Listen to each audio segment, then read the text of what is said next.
Very good evening to you from ANZ Stadium in Suva, Fiji. It's game 3 on match day 4 of the OFC U-20 Championship, and Papua New Guinea are taking on New Caledonia. They have both more or less been eliminated from the qualification picture. And what is at stake amounts to little more than national pride.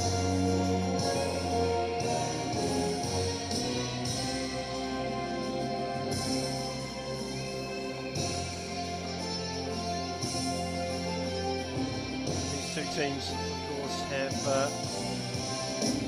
plenty to prove to their observers. New Caledonia really haven't fired since the start of this tournament. They lost both their opening matches.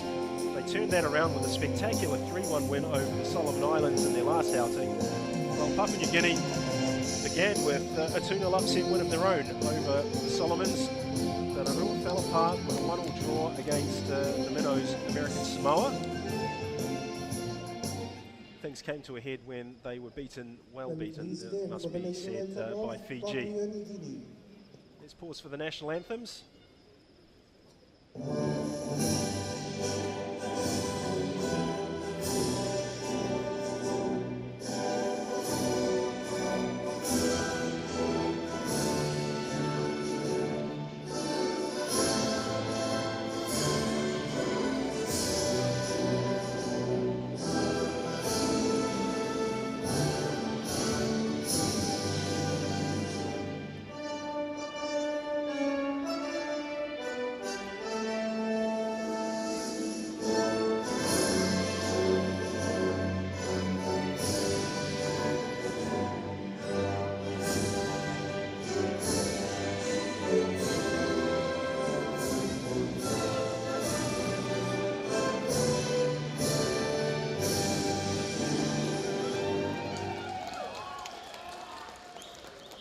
And now, the national anthem of New Caledonia.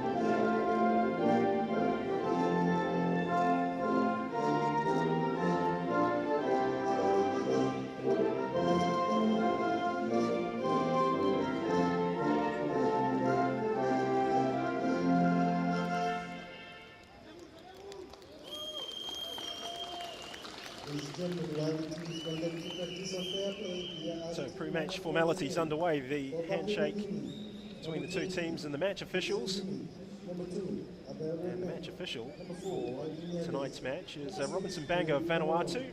He'll be ably assisted by assistant referees Folio Moeaki of Tonga and Jeremy Gare of Vanuatu. The fourth official is Mr. George Time of the Solomon Islands, centre left of your picture.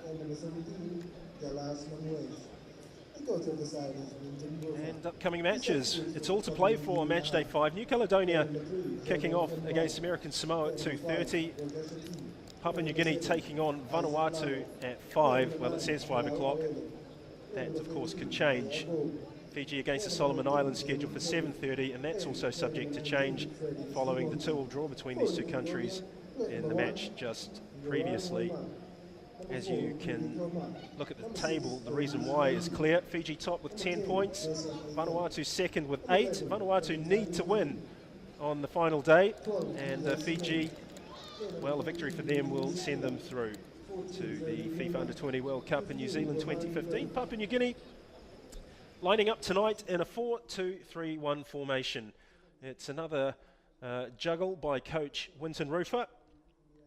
Ayrton Yagas and Abel Redknapp forming the centre-half partnership. Redknapp has played at right back but is preferred in the centre-half position this evening. No changes for New Caledonia in terms of the way that they line up. They've stuck by their 4-4-2 formation with that diamond in the middle of midfield. The only notable switch that's made by their coach is that of Joseph Atala, who played wide on the left in their win over the Solomon Islands.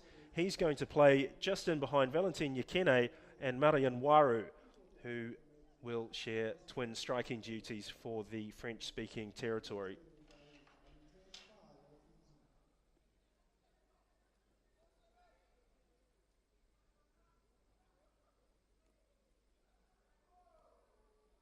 So these teams have met once previously, and New Caledonia triumphed by 3-1.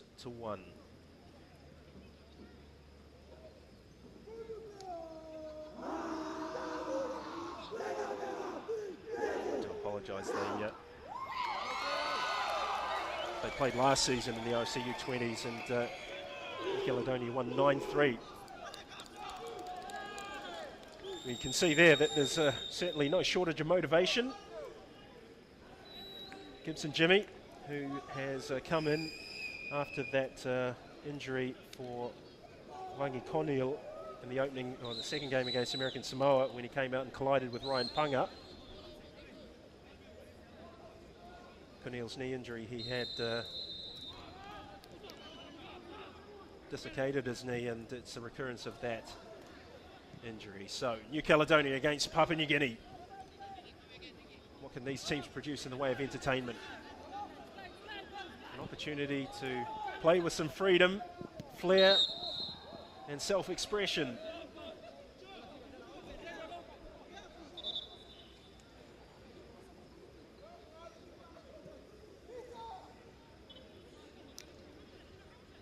Well, it would be an interesting scenario if Papua New Guinea were able to get up and win this match this evening. It would bring them up to 7 points heading into match day 5. They of course take on Vanuatu. If they were to somehow upset Vanuatu, they would go to 10 points. They would leapfrog Vanuatu into at least 2nd place and be level with Fiji.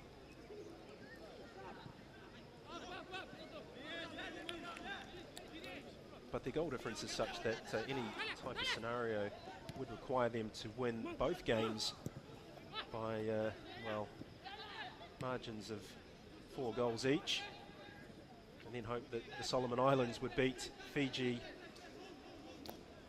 by at least a 2-goal margin. That would send Papua New Guinea through to the FIFA Under-20 World Cup. So while mathematically the possibility still exists, I think the likelihood of that happening is very, very slim. Although with passes like that from Fred Nemia, who knows? Nemia gets another chance. Pierre Kalma, one of the standout centre halves of this tournament. Also the skipper of New Caledonia.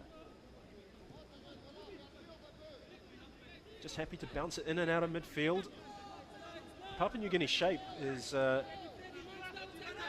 pretty well defined. They've dropped off.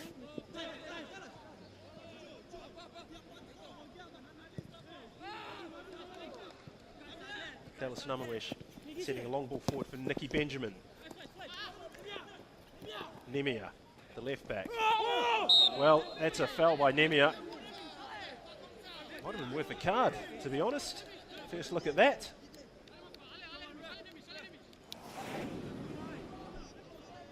You can see here Nicky Benjamin gets between the ball and Nemia, and he goes right through him, and it's right in front of the assistant referee.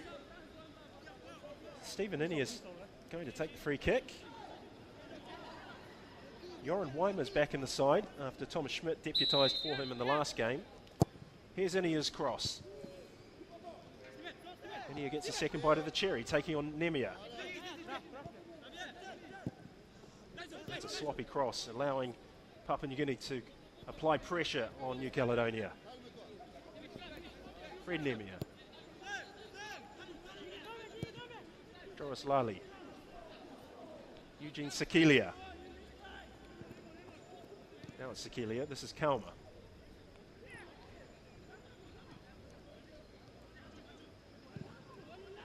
Long ball forward over the top of the Papua New Guinea centre halves. Marian Waru, chance for Nyakene perhaps. Cuts inside, he's on his left foot, back on his right, looking for support.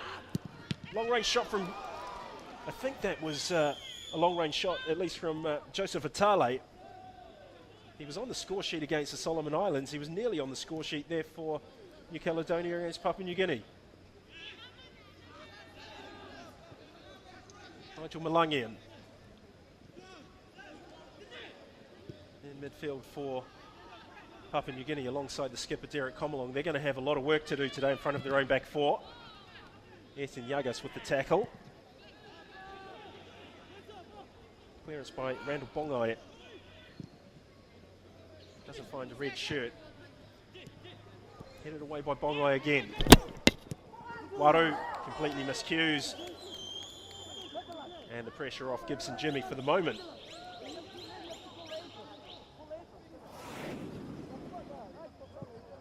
Here you can see the ball just popped over the top. Waru might have hit it first time. He delayed and then didn't get any clean purchase on the ball, and it ended out as a goal kick.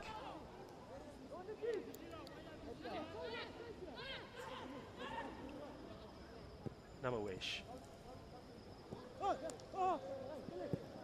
Redknit. Come along. Oh, he's taken out. The referee's got to have a word here. Derek Comalong's back on his feet early, but goodness me, New Caledonians flying into these tackles. They're getting a lot of leeway from the referee.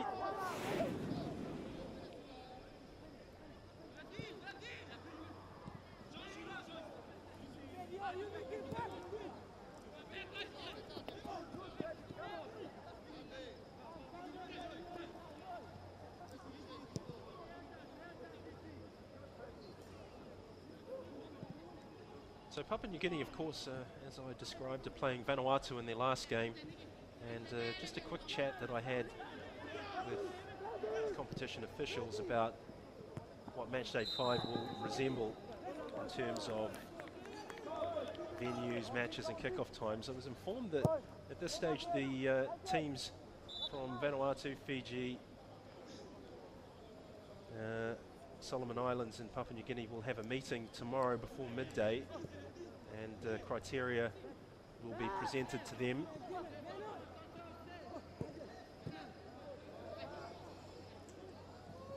And that criteria will determine how the final matches will be played, whether they are simultaneous kickoffs. At this stage, I've more or less heard that that will be the case. The question will be who plays where.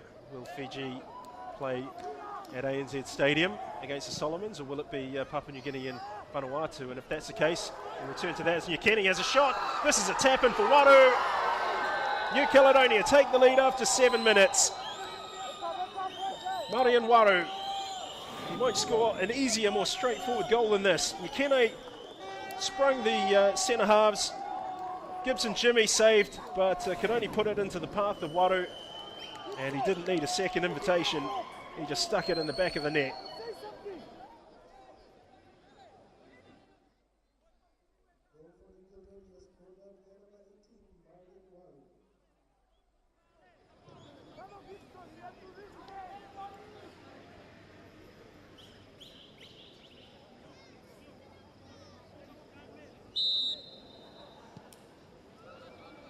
Come along. And he had tried to be a bit too clever and go through the legs of Joseph Atale. He's given up possession.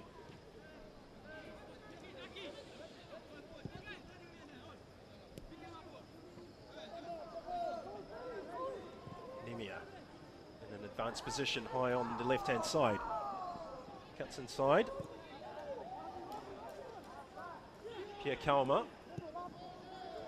Flag goes up. Good line by Papua New Guinea's defence, led by Ayrton Yagas.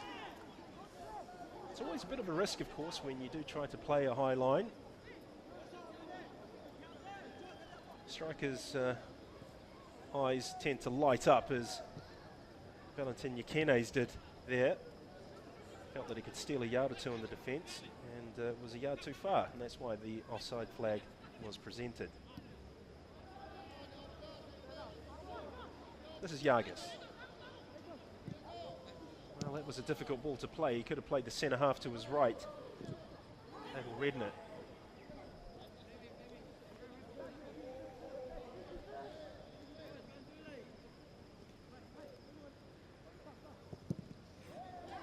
Risky.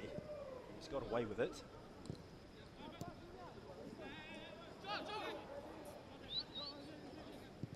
Jarasalali back to his goalkeeper. the rain is just starting to fall here at ANZ Stadium. You might be able to tell from the departure of the supporters on the uncovered side of the ground. They're now heading for cover. We haven't had much rain in Suva over the course of this tournament. We did hear that leading into these finals that Suva had experienced torrential rain and there was a bit of flooding, but the weather has been very kind to us since the teams arrived in Fiji's capital. That's a good ball. Can Nemia make it? Dallas Namawesh goes over to provide some resistance for Papua New Guinea. Nemia with the ball, looking for Waru in front of him. He's got Nyakene arriving as a second option. Nyakene against Abel Redknapp. Redknapp comes away with it.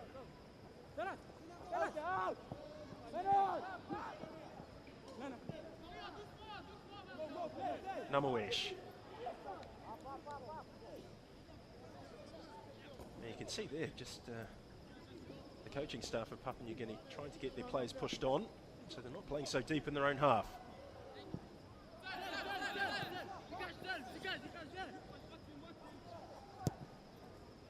Jackie Wenane switches play to his skipper, Kalma. Eugene Sakilia. Very patient build-up from New Caledonia. They feel very much in control with this 1-goal advantage. As well they might. Waru, the goal scorer, trying to take on Ayrton Yagas. He can't quite roll around the centre half who concedes a throw in.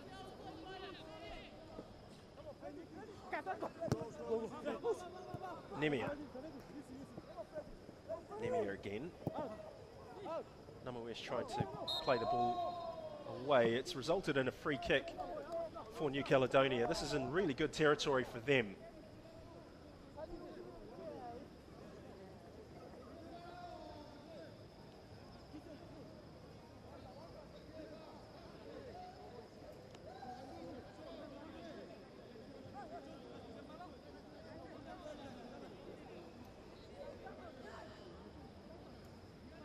Gibson Jimmy setting his wall.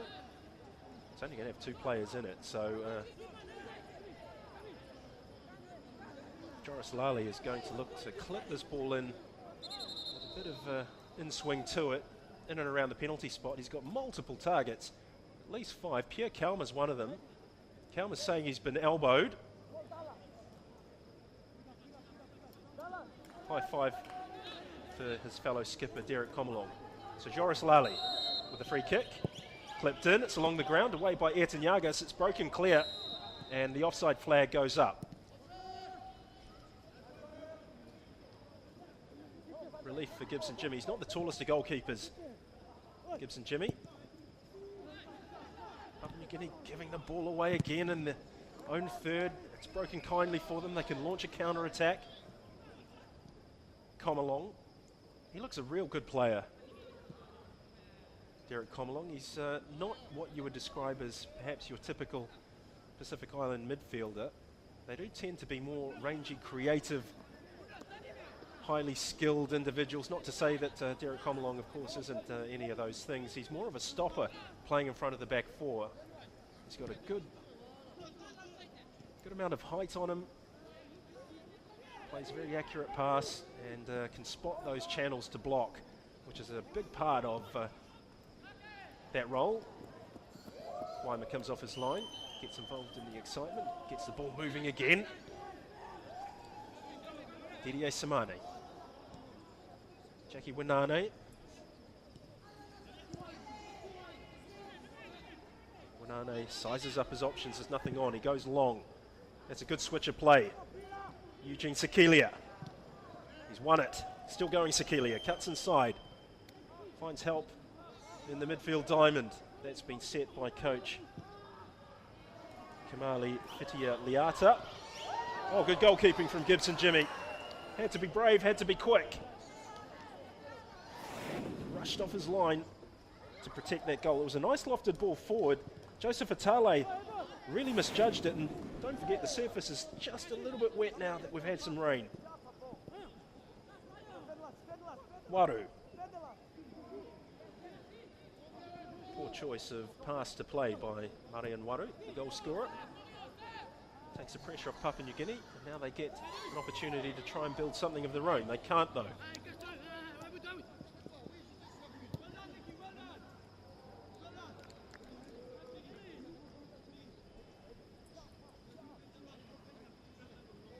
Well, New Caledonia have a long history in this competition that stretches right back to the very first edition 40 years ago. They played in a 14 tournament with New Zealand, Tahiti and the New Hebrides, which of course these days we know as Vanuatu. They lost 2 games and drew 1. But the closest they've actually come to qualifying for a FIFA Under-20 World Cup was in 2008 when the tournament was held in Tahiti. They didn't lose a single match during that event. They drew with the Tahitians 0-0, beat Fiji 3-0 and then drew 2-2 with New Zealand. It was in fact Tahiti that qualified for the Under-20 World Cup in Egypt in 2009. New Caledonia didn't lose a single game, yet failed to progress, and ironically enough that is something that could happen in this edition, of course, with Fiji and Vanuatu both unbeaten. Ahead of match day 5, it's conceivable that 2 draws, of course, would see Fiji qualify and Vanuatu would go out without having lost a game.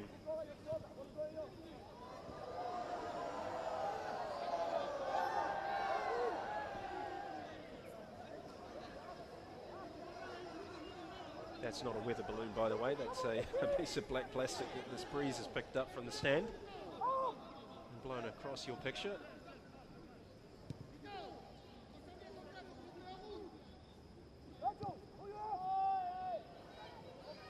Well, flag goes up.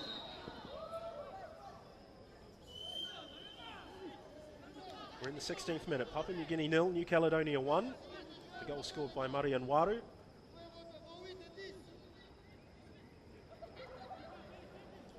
I know, talking to Winton Rufer, that he feels that there's so much potential sitting in Papua New Guinea at age group level. And it was his thoughts after the game on match day 3 that there was a lack of international football that made coming to OFC events just that much trickier for Papua New Guinea.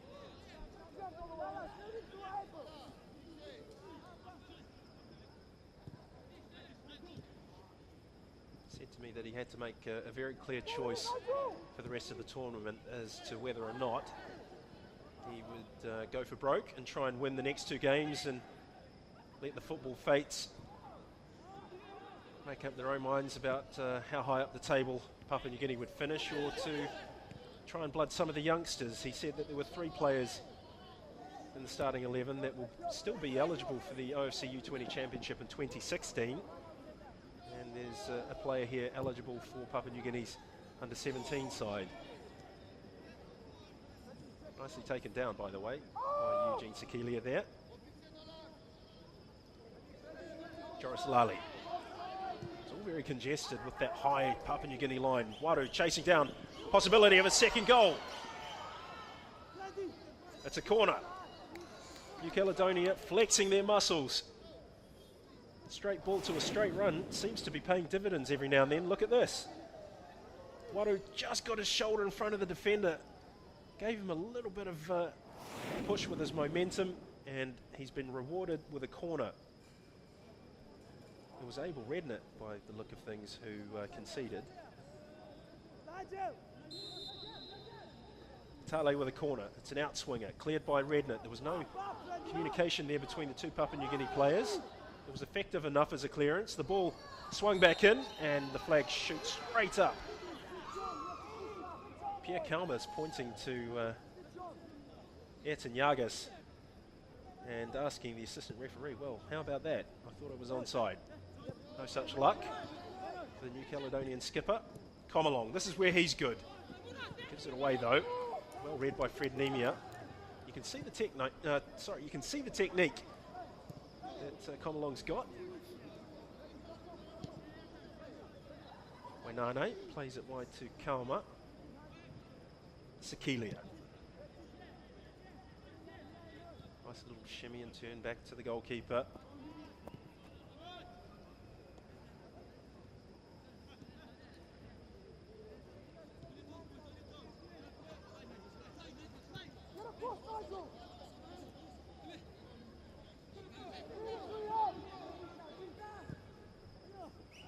Very good ball, flag stays down, but this wet surface sees the ball travel through to Gibson Jimmy. Come along. Bonga's pass is intercepted. So is that one by Comalong. Inia for Nicky Benjamin. Redknit. He's got Dallas Namawesh sitting here on halfway at right back. This is good from Papua New Guinea. Happy to keep the ball. Oh, Redknit oversells it. He got helped out by Ayrton Yagas.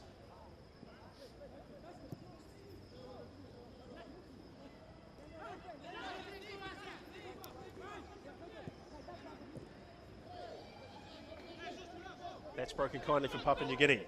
Dallas Namawesh looking for options forward. Nicky Benjamin's first touch is pretty heavy. It's enabled Joris Lally to get involved and win the ball back for New Caledonia. Now with Joseph Atale spraying it right to Sekilia. Kalma. New Caledonia firmly in control of the ball. The back four has hardly been put under any pressure whatsoever.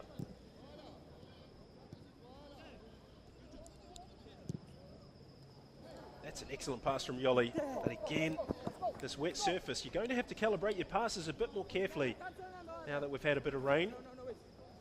The ground is very, very soft.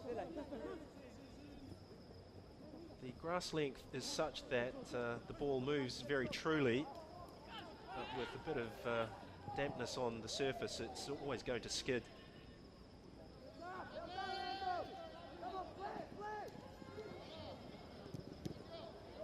As you see there, evidence of it.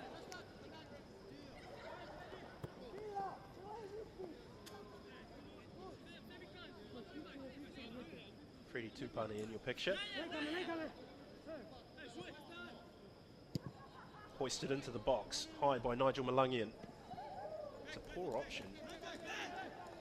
You know, it's very noticeable that when Papua New Guinea are trying to play out of their back four or through the holding midfielders, that they're very content to knock the ball around on the ground, but when play transfers into the top third, then they start to pull out these passes and crosses that really aren't as well thought through.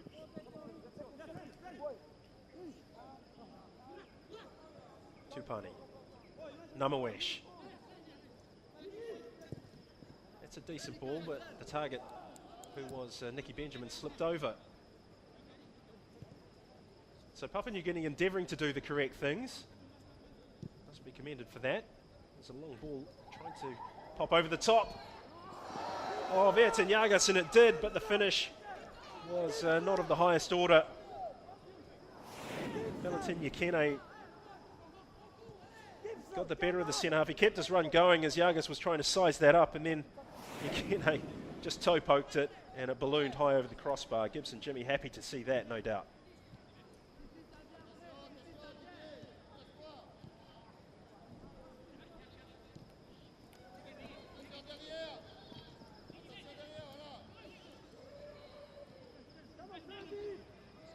Kalma, perhaps thinking he can launch a counter-attack for New Caledonia.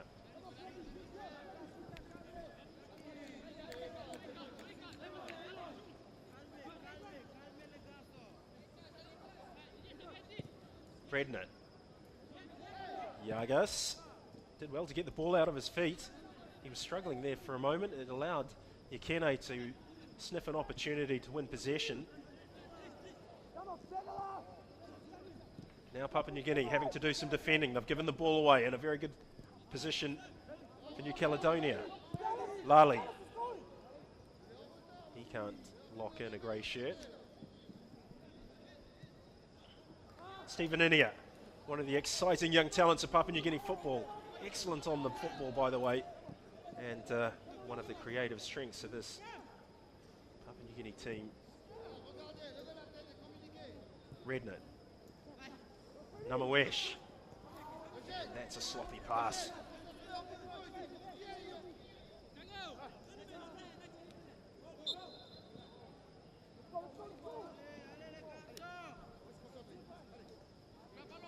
Free kick has been awarded to Papua New Guinea. Nicky Benjamin lopes forward as a sole target. So does Derek Komalong and Ayrton Yagas. So they're going to be looking for some true quality from the delivery. Maybe try and tempt Joran Weimer, who was in your picture for the moment, off his line. It's a decent ball in.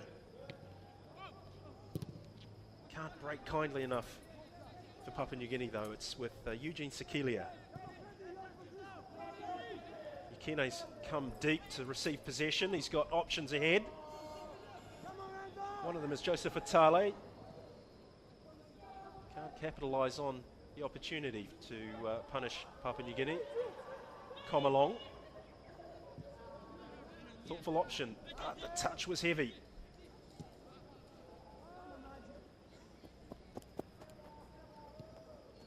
We're in the 25th minute at ANZ Stadium in Suva, Fiji. You're watching this broadcast on OFC Football's official YouTube channel.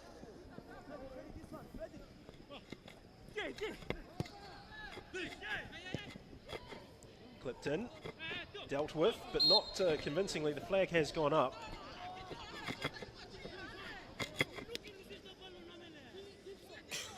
Ukene just guilty of drifting into those positions, offside positions.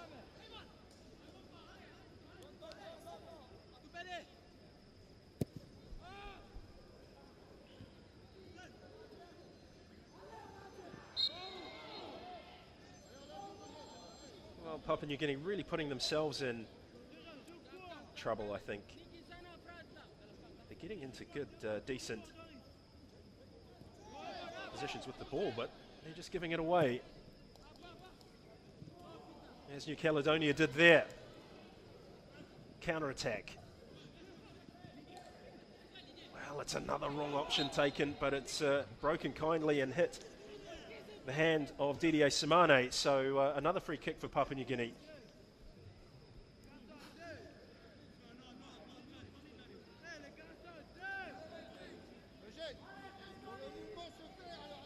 Stephen Inia is interested. Not sure whether I'm convinced he's got the power to test the goalkeeper from this sort of a range. There is a breeze that's blowing from the seaward side of the stadium, that is from behind Joran Weimer's goal towards the free kick taker. They've played it wide. Dallas Namuesh looks to shoot. Well, it's not on target, but it has taken a deflection. Namuesh has won a corner for his country.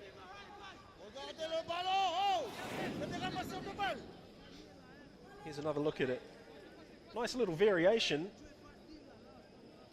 And there it took a deflection on its way through. So Ini is taking the corner. The obvious target for Papua New Guinea will be Derek Komalong. Well, there's a bit of pushing and shoving going on in there. It's Valentin Ukene, who looks as though he's shoved over a Papua New Guinea player, allegedly. So Robinson Banger of Vanuatu is going to have to get control of this. He's going to consult with the assistant referee on the broadcast side of the stadium.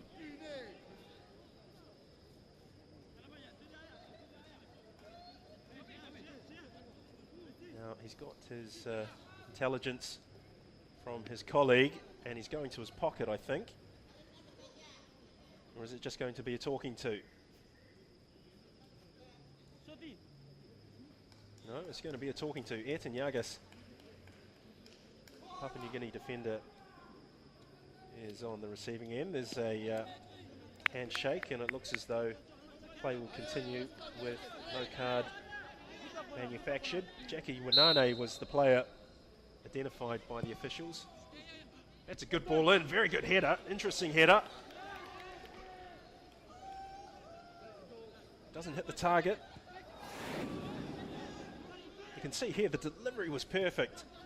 Gives something for the teammate to jump at and to aim at, and the marking by New Caledonia wasn't the best, it must be said.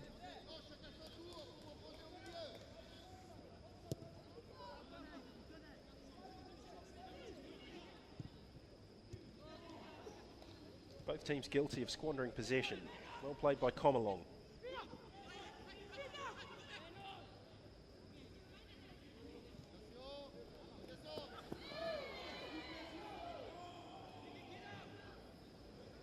Pierre Koma has left his mark on one or two opponents at this tournament. New Caledonian skipper, and this time Nicky Benjamin. He won the ball, in fairness to Koma.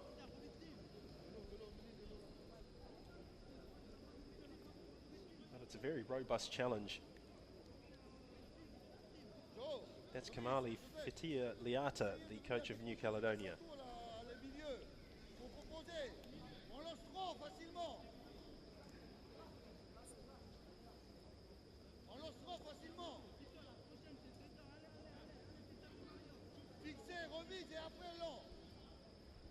Some concern over the players' head and neck area. You can ill afford to take risks these days in any type of sport when it comes to head injuries and neck injuries.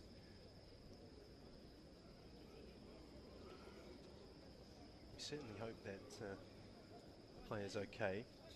We've reached the half-hour mark with one goal to show for the evening's entertainment, and it's Marian Waru of New Caledonia who is the goal scorer.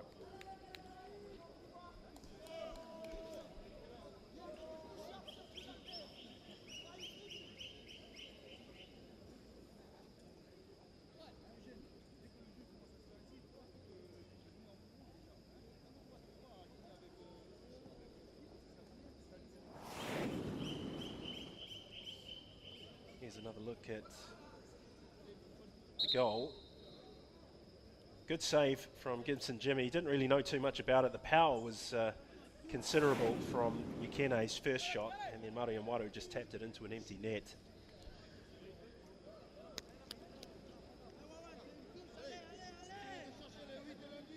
So play about to resume.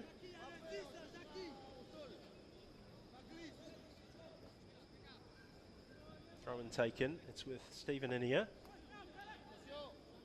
Derek Comalong considering a diagonal long ball into the box, thinks better of it, checks back inside. Inia for Comalong. Inia again. Coughs up the ball. Now New Caledonia can swing the momentum back in their own direction. Wainane. Yoris Lali.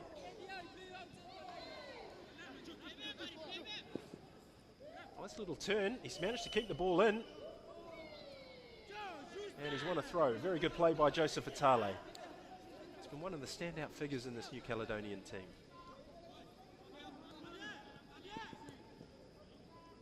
Nemia. Wainane. Kauma. Good ball straight down that channel for Nyakene. Spins clear. Sekelia. Darting in from the right. Still going Sekelia. Poor cross.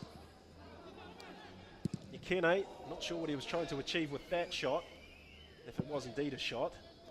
Give him the ball, give him the ball.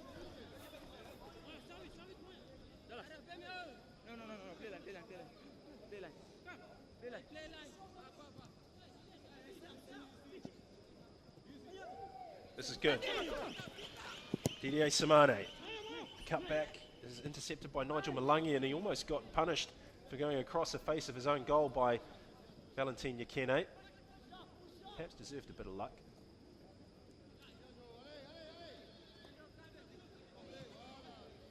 Inia, nice footwork from Inia. He's a busy little player indeed, Stephen Inia, always buzzing around looking for work. He's at the heart of anything that's creative. He's coined this nickname Iniesta, of course, which isn't too much of a push when you look at the formation that Winton Roof has opted for here. 4-2-3-1, and you've got Stephen Inia playing in that role just behind the front player. He's more than capable of playing anywhere across that three. In fact, here's Nicky Benjamin.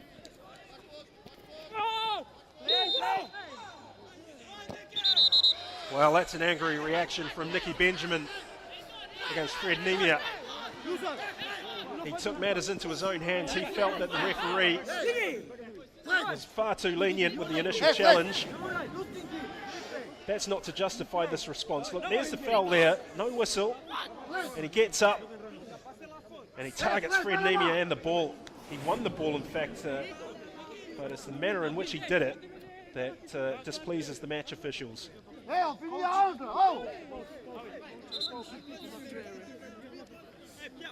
And this is why it's so important for match referees to take firmer control of games and perhaps produce cards more quickly in the early stages, just so that we avoid these sorts of situations where players feel that they're not perhaps being looked after.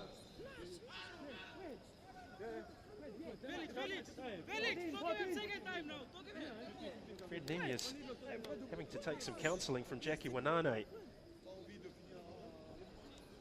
Yellow card. Well, I think the wrong player's been punished here. Fred Nemia wasn't actually at the heart of what took place. He was on the receiving end. The yellow card should have gone to a New Caledonian player, but it was perhaps more appropriate to have awarded it to one of the midfielders who was involved. Well, the midfielder involved, I apologise, can't really paint broad brush strokes. In any case, it's a free kick that Stephen Inia, man nicknamed Iniesta, will take.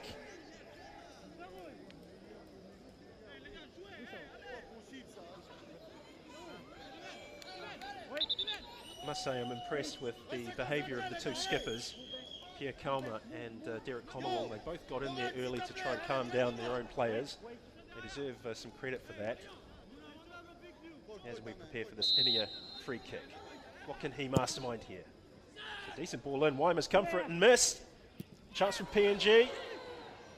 Comalong. Danger over for New Caledonia for the moment. Kalma. Nemia. Atale with a very interesting back heel. Waru, the goal scorer. Well, he's held onto the ball too long, although there weren't too many clear options available to him. Malangian. Nice touch. Good ball in by Nemia. Nikene needed to be more delicate with his touch there. He needed to get something on it. Some finesse.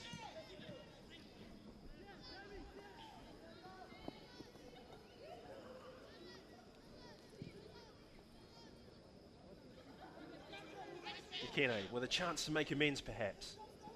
Cuts in. Finds Atale. The flag stays down. But Atale having to battle for the ball. Now Nikene. Well, he's very good when he receives the ball at times and he's facing a defender, Valentin Nikene, but it's just every other touch, the second, third touch, that sometimes lets him down.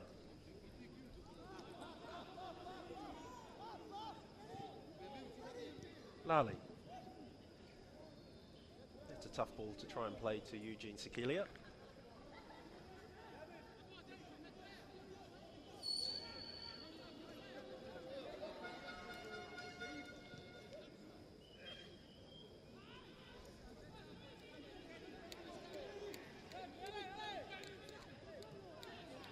Kalma. Tale. Sekelia.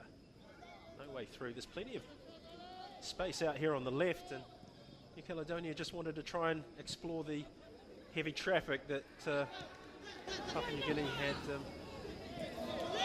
used to block the way through. That's a good ball.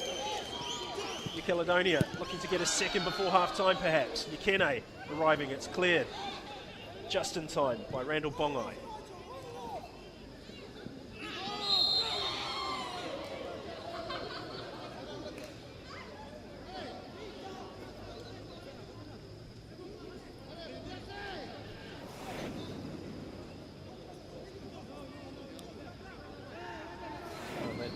More like a wrestling manoeuvre, didn't it? But the right decision's been made. That's the main thing.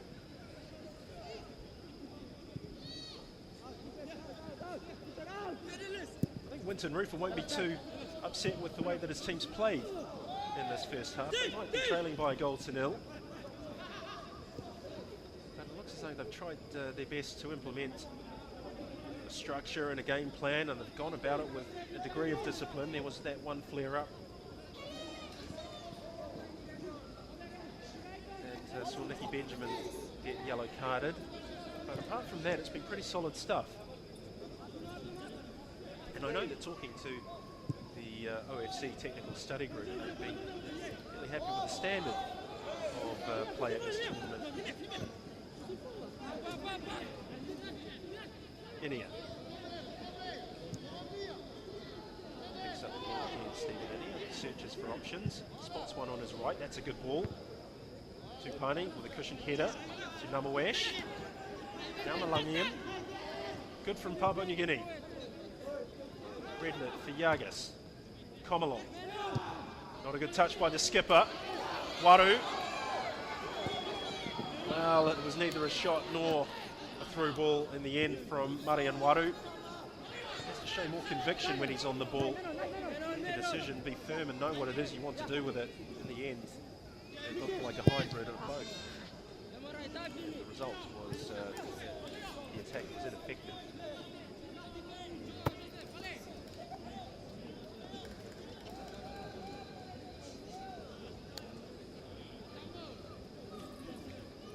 So this result, if it were to stay the same way, would see New Caledonia leapfrog from 5th into 3rd place. They would have 6 points. They would be 2 clear of the Solomons and Papua New Guinea. And American Samoa would remain at the bottom of the competition with just 1 point. Very back.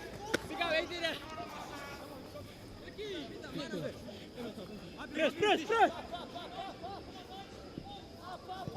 Samane's ball.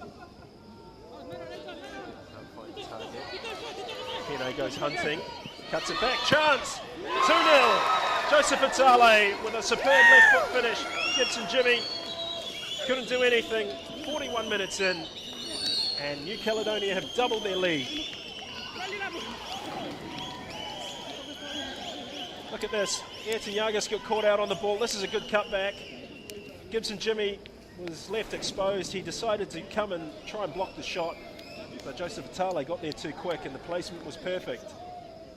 Some very happy New Caledonian supporters. 3.5 minutes of the first half remain, not including time added on. And it's looking good so far for the team coached by Kamali Fitia-Liata.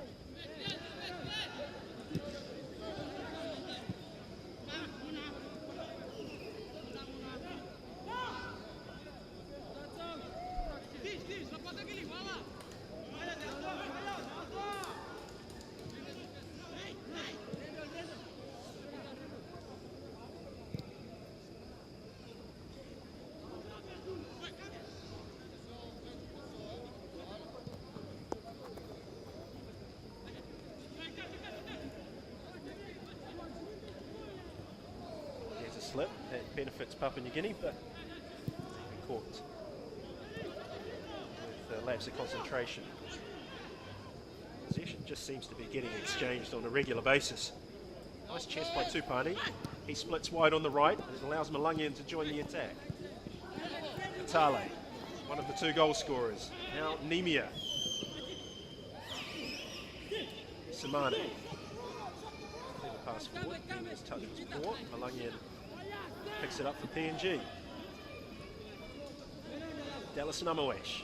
No targets forward. And that's a poor ball from Nicky Benjamin in truth.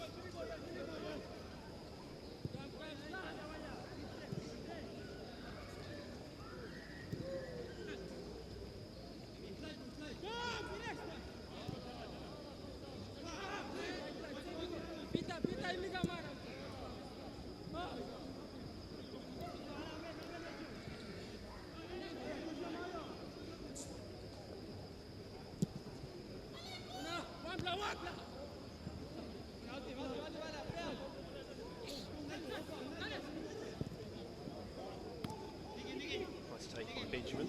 Very carefully watches the ball down onto his final touch before the ball goes out for a throw.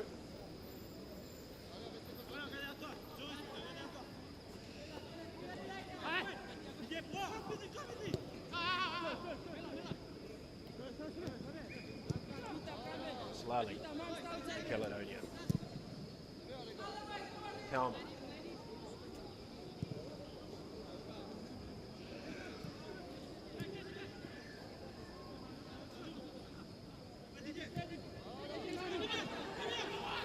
Samane. That's a good ball. Fred Nemia surveys his options. Might look to take Namaware Sean. Doesn't have the pace really to knock it and go by him. That's to go back to a centre half. And wow, look at that. That's a wild switch of play. Needed more accuracy to be effective.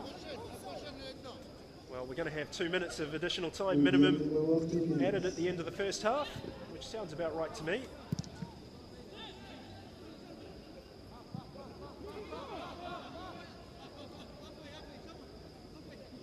Caledonia firmly in control. They haven't really been tested at the back.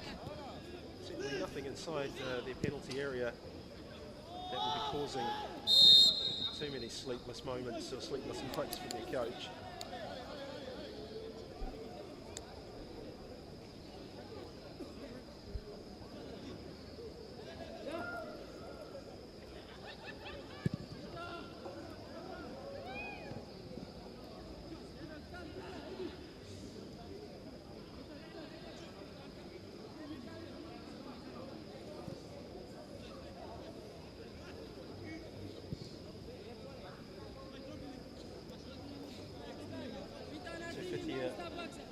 The coach in New Caledonia will be the more pleased of the two.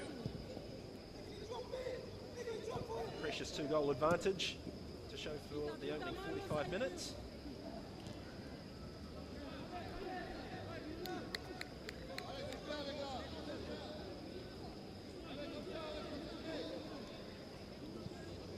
A lot of work for Papua New Guinea to try and get through the second half to reduce the deficit. Really created all that much. Nemia get a corner here if Waru plays it clever. But he doesn't.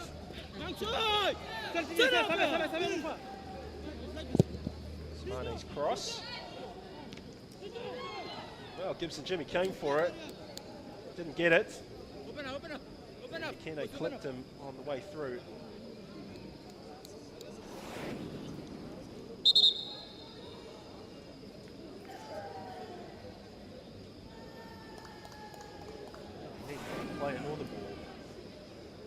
This could be an awkward one for Papua New Guinea because, of course, Vongi Cornel is injured and unavailable for the game, and there is no other player on the official team start list that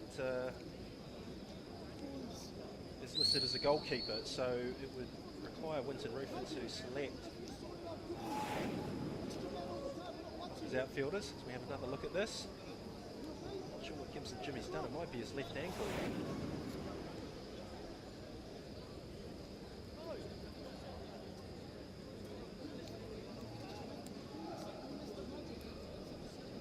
I think he rolled it. I saw that in the replay.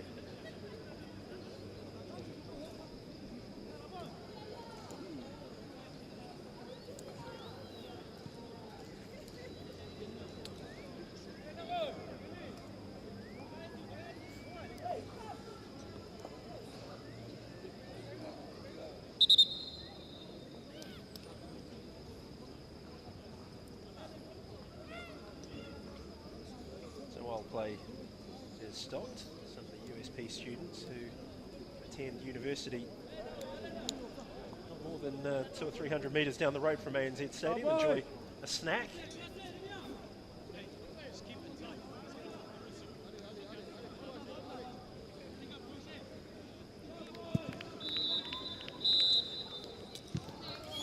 That's half time.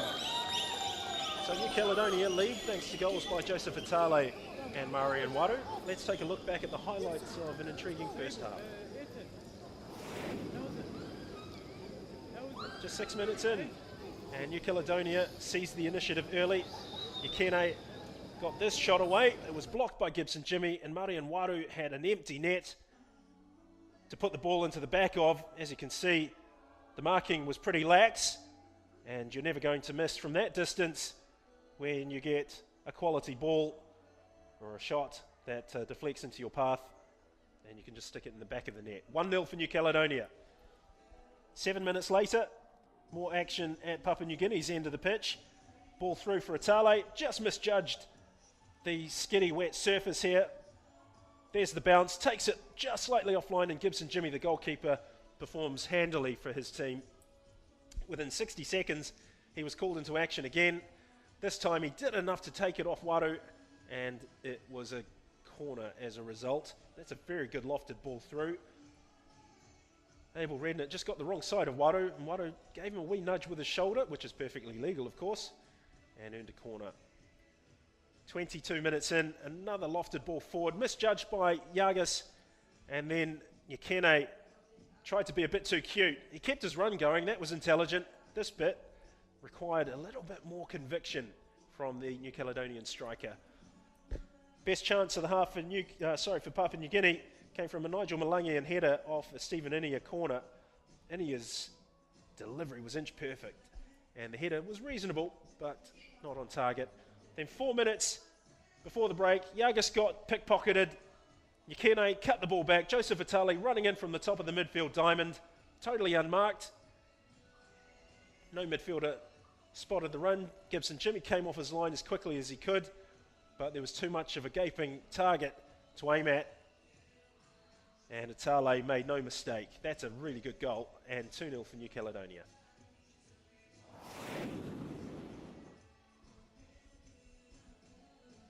So half-time, New Caledonia 2, Papua New Guinea 0. Join us very shortly for the rest of the match.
Welcome back to ANZ Stadium. Half time, 2-0 for New Caledonia over Papua New Guinea. There's going to be a change to Papua New Guinea's setup.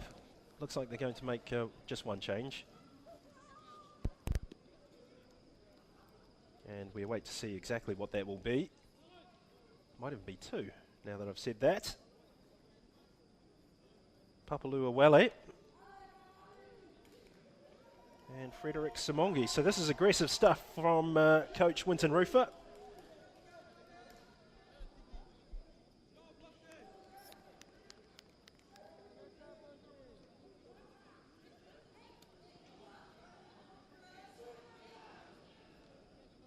Wele has been playing down the flanks for most of the tournament. Etan Yagas, the centre half, has come off.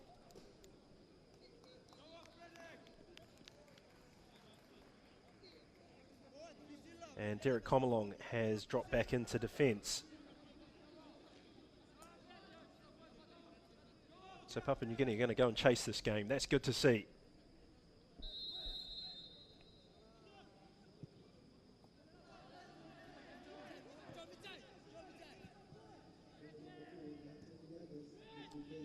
The other player that's been replaced looks as though it's Nicky Benjamin, who was booked in the first half for an altercation with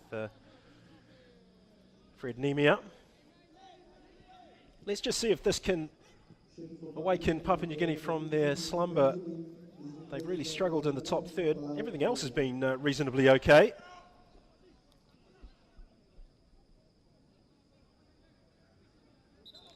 Don't forget, if you want to catch up with all the latest news and interviews from the OFC U-20 Championship here in Fiji, you can do so by visiting oceaniafootball.com. You can also download the smartphone app for iTunes and Android.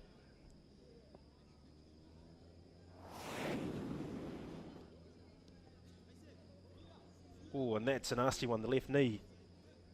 Jackie Winane fell awkwardly, and that's why we have the stoppage in play.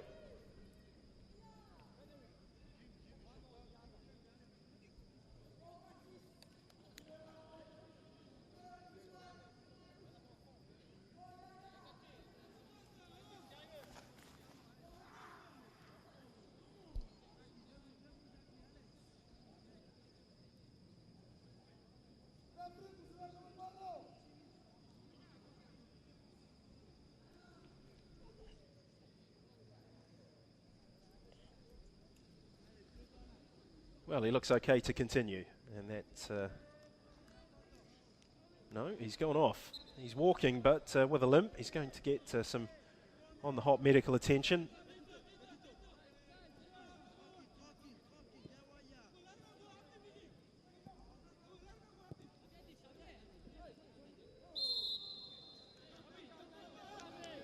And Nigel Malangian's challenge on Didier Samane is deemed illegal, and that's why that's a free kick.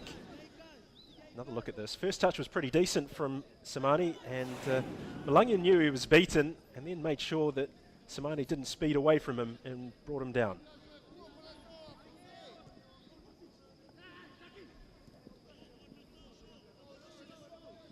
Rear touch of the ball for Yoron Waima. Lali gets the ball out of his feet. Bit casual from Kalma. Sekelia made that ball look better than it really was. That's a poor one from Kalma. Saved by the feet of Waima, the goalkeeper. Long range shot. Right idea. But Freddie Tupani's effort was not a good one.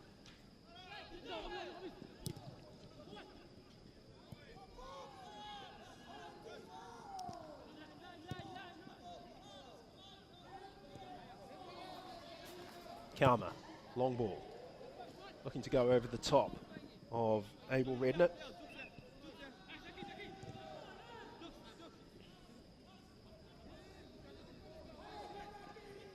Inia. Well played by Stephen Inia. Wele checking onto his right foot, trying to cross.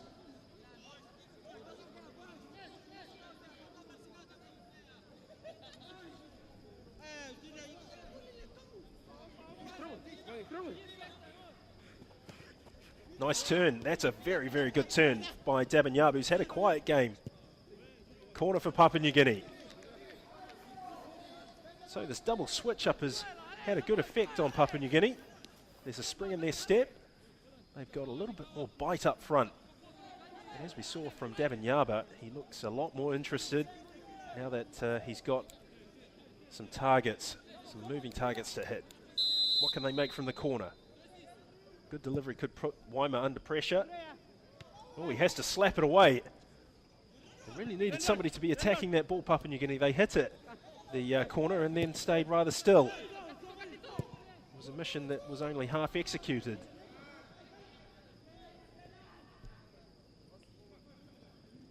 Tupani, Awele. Tupani pops up on the right, looking for the return ball. He's done well.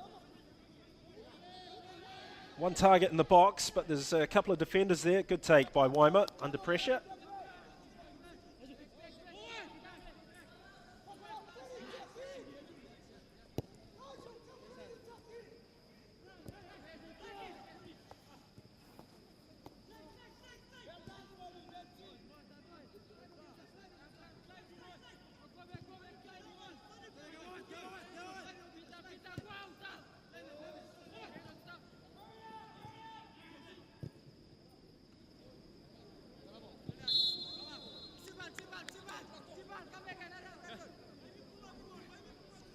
Would be very interesting if Papua New Guinea were able to score next and half this deficit.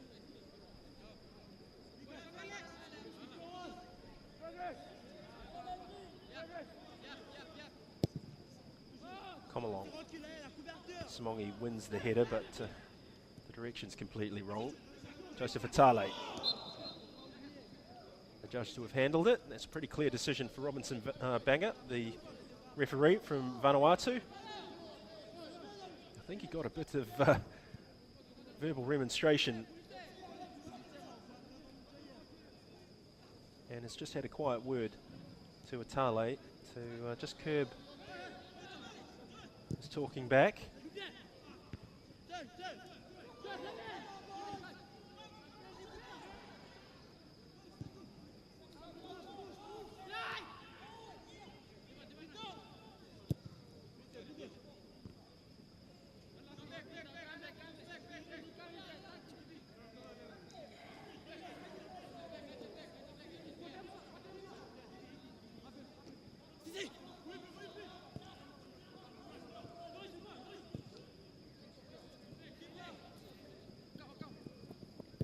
Oh, Gibson Jimmy came out as fast as he could.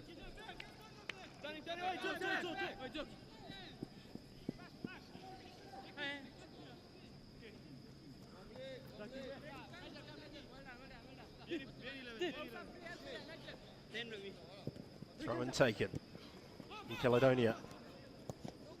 Trying to find some space. Sekelia's cross is decent. Away by Comalong.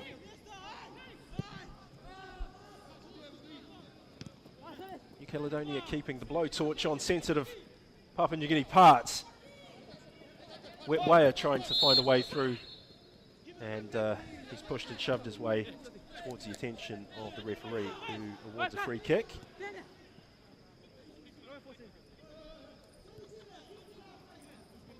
Inia, so good. He's so accomplished in tight areas, Stephen Inia. Just wonder what he might be like in a team like Fiji or even Vanuatu. If he could get hold of the ball more often, might even see a lot more from this player, who we've come to admire over the last 8 or so days. Here he is again, Inia.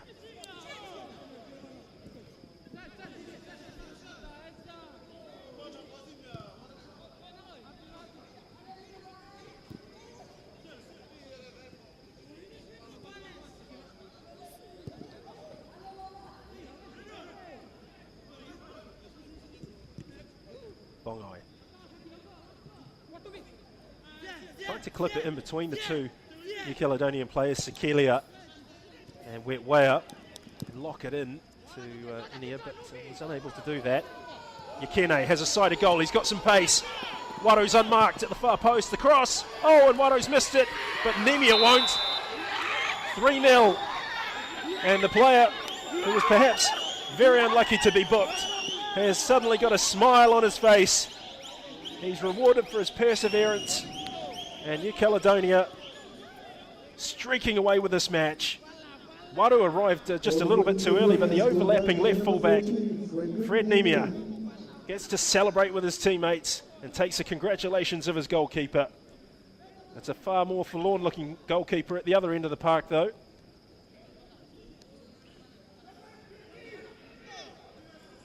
And that confirms that Papua New Guinea's slim chances of qualification for the FIFA Under-20 World Cup, as if we didn't really already realise that. They now look to be well and truly gone.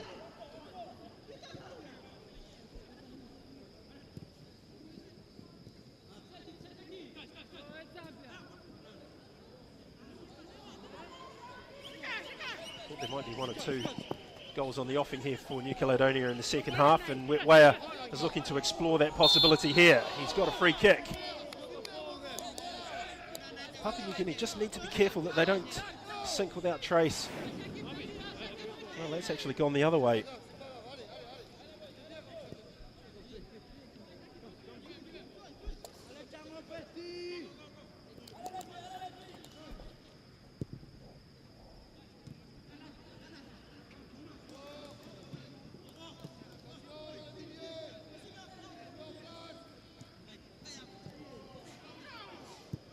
Well, that's given away cheaply. Nyakene's beaten the offside trap. Waru is steaming up towards the near post.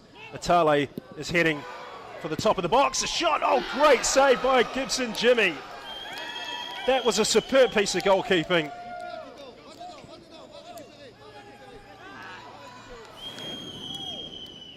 This was a great build-up from New Caledonia. That finish from Waru was a bit wild, but the follow-up by Atale drew the best out of goalkeeper Gibson Jimmy.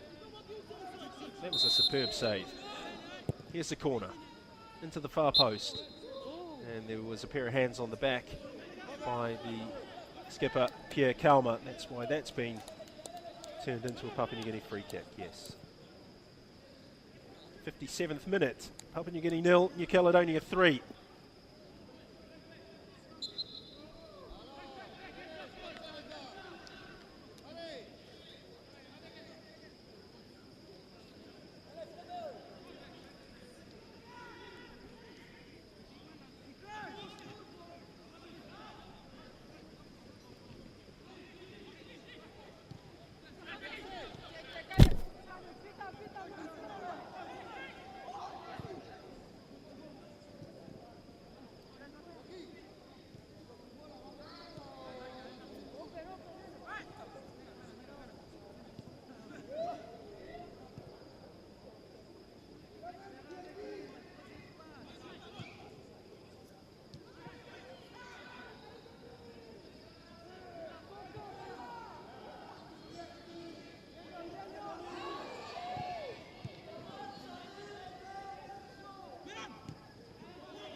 Guinea looked decent in possession at times. The final ball in the top third is just letting them down. They're only living off scraps that New Caledonia give back to them.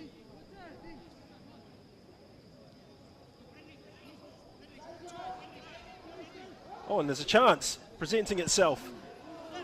Well, it all happened in slow motion almost. Nyakene away from Randall Bongai. And Atale, who so often we can rely upon to add some craft and guile, was guilty of cheaply turning over the ball.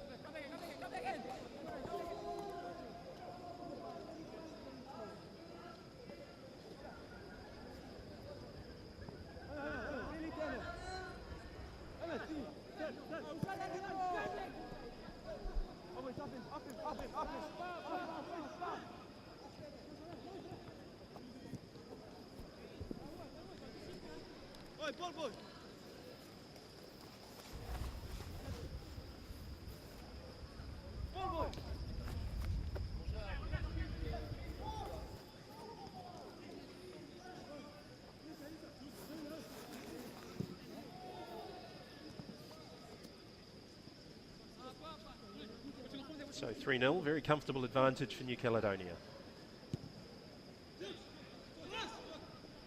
Dabinyaba. He had one good run earlier. Can he pop up with a second?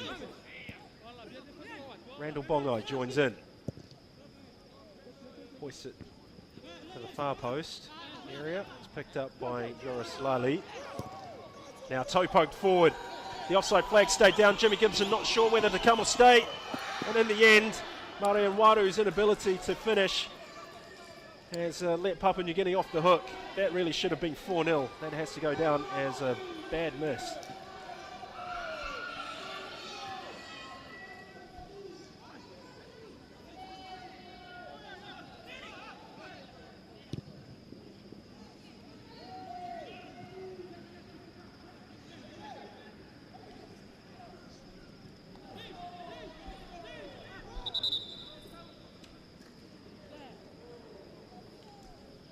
Papua New Guinea going to be forced into another change here.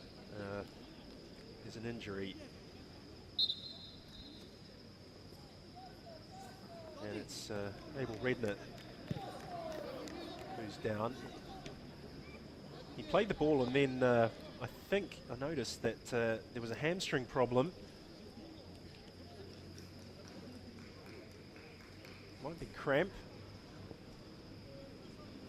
He put his hand in the air straight away. It was pretty clear that he was going to need some sort of attention.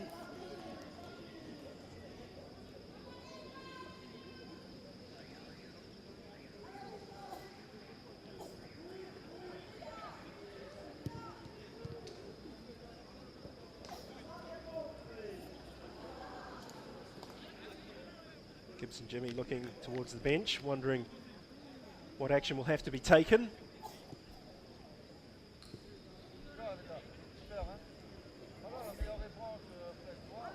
It is a cold evening here in Suva. We've had temperatures around 20 degrees, 20 to 24 degrees during the day, but for the evening matches, particularly in the last 2 or 3 days, the temperature has dropped considerably.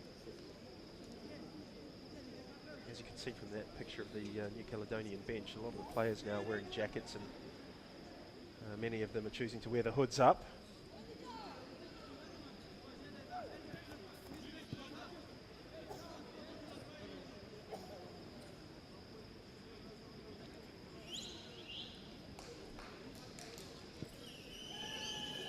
Papua New Guinea temporarily down to 10. Abel Redknapp's going to get some strapping to try and help him finish this match.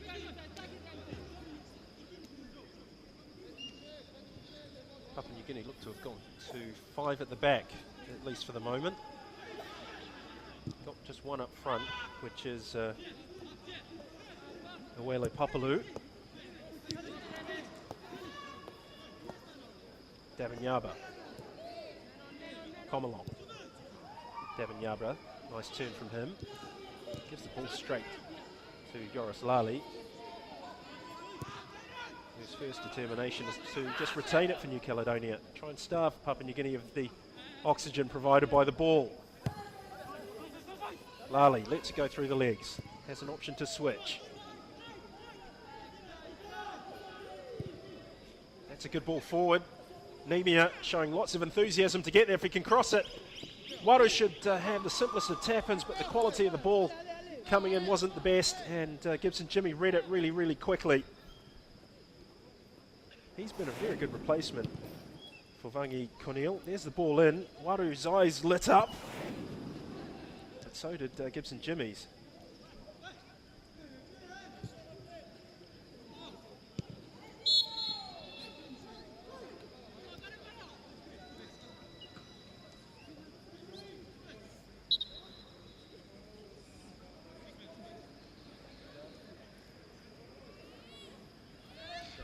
Redknapp's now back in the action. You can see there he's got some strapping attached to the right thigh.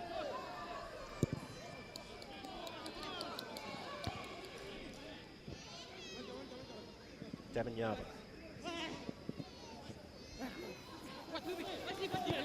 Inia, can he weave some magic? That's a good ball for Dabinyaba. Can't quite get power on the cutback. Papua was lurking at the near post, just at the top of the 6-yard box, but it lacked power and conviction, the cross, and so therefore it wasn't a goal scoring opportunity as it otherwise might have been. Kene, Sekelia.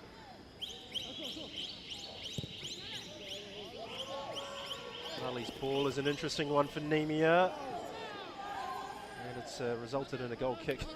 Fred Nemia has had a lot of luck with the referee this evening, out with his goal.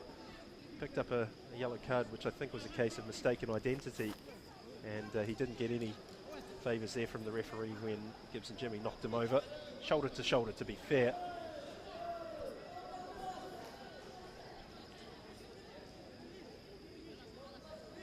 But nevertheless, Danny Kevin is being prepared for action by Papua New Guinea.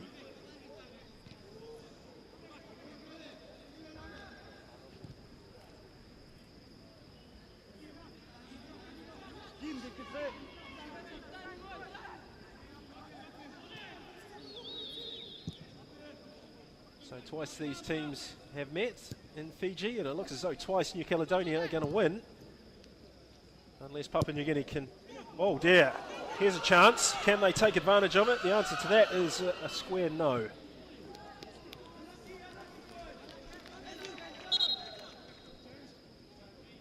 Well, Abel Redknapp is withdrawn eventually. Look at this. You don't see Joran Weimer's terrible pass out of goals that presented that opportunity.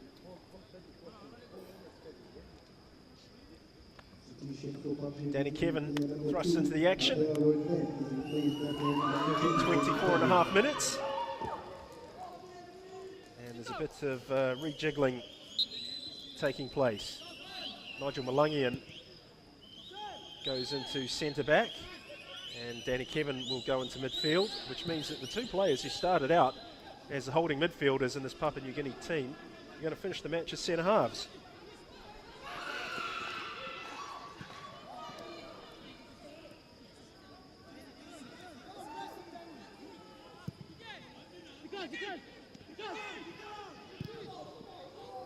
That was offside very clearly.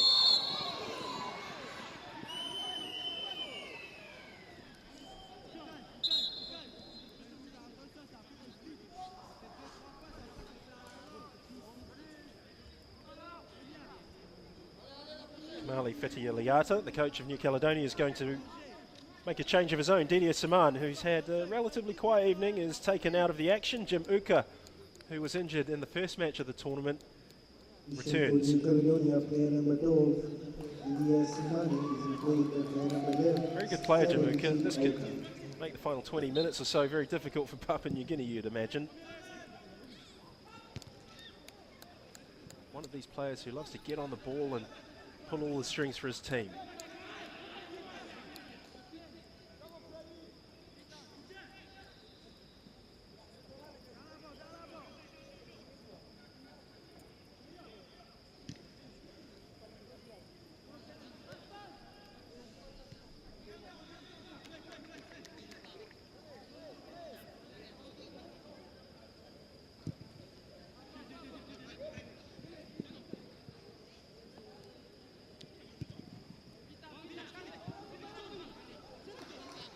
Derek Comalong. And that's not very sophisticated in its thought process. Just knocking a long ball in that the goalkeeper Joran Weimer could come and collect. Now some defending to do for Comalong. Chooses a safe option. Has a new centre-half partner, Nigel Malangian, to his left, and a goalkeeper who hasn't got terribly much height, and in fact didn't have a lot of space to work with if Comalong had decided to go with the back pass. Sensible option there from the skipper.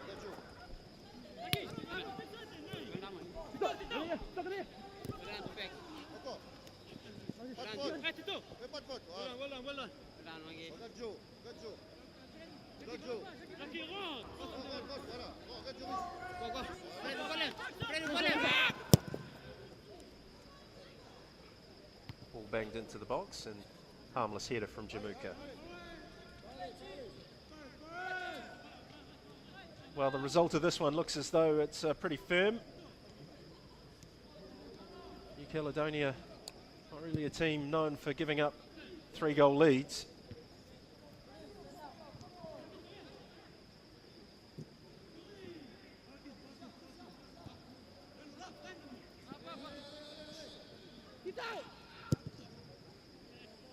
Good ball by Weimer, nice touch from U-20, but offside.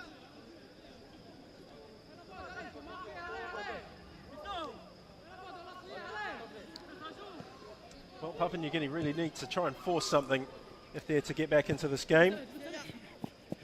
But you just wonder if they've got the ability to do that against this New Caledonian side. Physically also very, very strong. That's an interesting ball by Atale. U-20's free.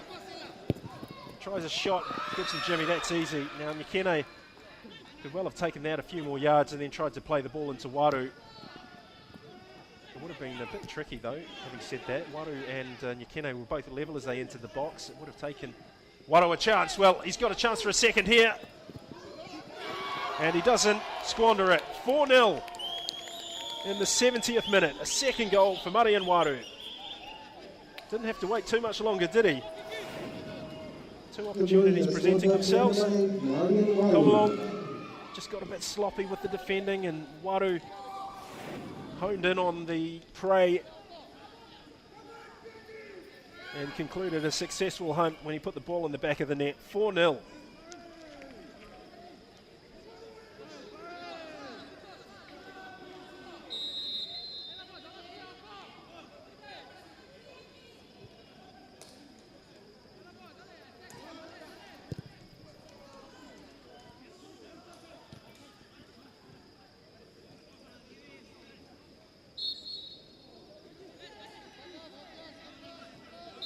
Well, it might be a tournament of regret for New Caledonia. There were many people who felt that they were dark horses coming into the championship.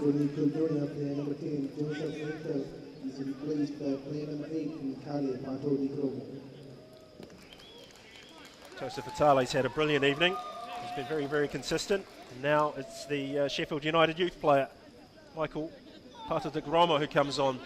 This could get quite painful for Papua New Guinea if Patadigromo can get his game together. Oh, and Comalong was a free header. You have to do much better than that when you're presented with chances on a plate.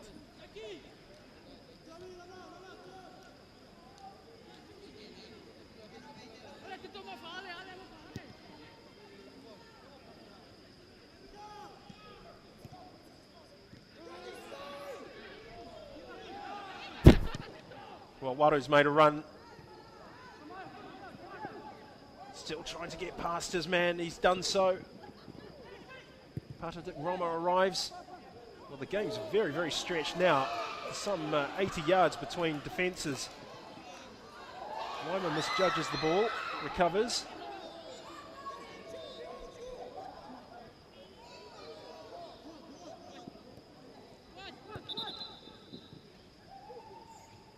Players scattered all over the pitch, nursing various injuries and aches. This is Nigel Malangian, who's got a back problem. Robinson Banger is forced to go over and inspect the player. This is going to require some treatment. Oh, it looks like cramp. Yeah, that's generally a sign of hamstring cramp.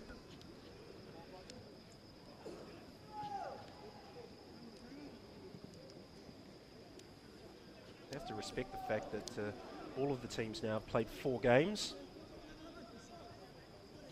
in just 8 days, which means that you are pushing the body to its very limits.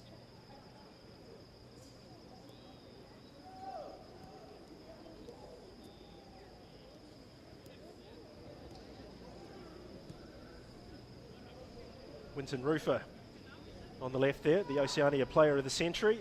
Also won the European Cup Winners' Cup with Werder Bremen back in 1991. He scored the winner in that game. Played against the great Diego Maradona of Napoli in the Champions League. And Also won 3 OFC Player of the Year titles.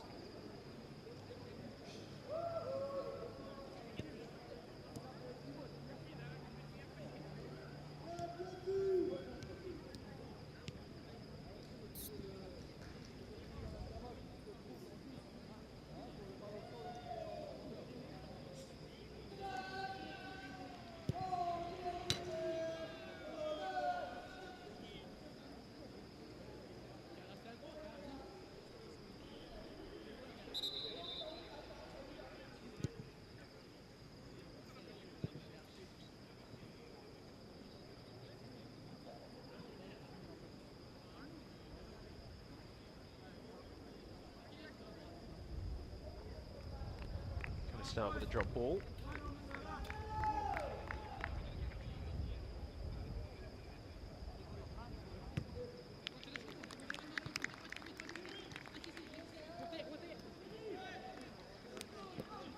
Sekelia back to a skipper. Kalma finds Pato de Gromo. Sekelia.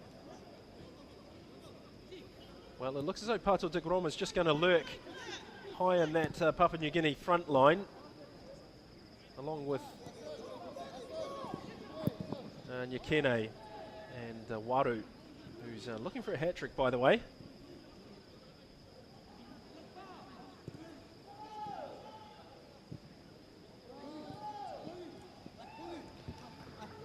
Well, that ball is going to put Papua New Guinea in a problem. Komolong has misread the flight of the ball. Valentin Nyakene for Pato de Gromo. Well, Papua New Guinea have filtered back into defence. They've got a good shape about them, and a mistake by Eugene Sekelia takes the pressure off Winton Rufa's team. Less than a quarter of an hour of normal time remaining. It's New Caledonia looking very, very comfortable. 4-0. And I wouldn't put it past them to add a couple, even yet. Jamuka tried to pop a clever ball in for Eugene Sekelia, draw the defender out and then loft it through. Didn't come off. Doesn't matter though. Jackie Winane's in possession of the ball. Tongue-tied there. Kalma. Nyakene. Cut out by Malangian, now with Randall Bongai. Not a lot of runs going on anymore as fatigue sets in, and the fact that you're trailing 4-0 won't help either. De Gromo, that's a very good ball. Nyakene, number 5 for New Caledonia, 77 minutes, and Papua New Guinea are falling to pieces. Nyakene, well worth his goal. Very unselfish this from Pato de Gromo. Just got the right channel to play the ball in. Gibson Jimmy was left totally exposed. You can't really hold the goalkeeper responsible for that. And New Caledonia have run away with this match.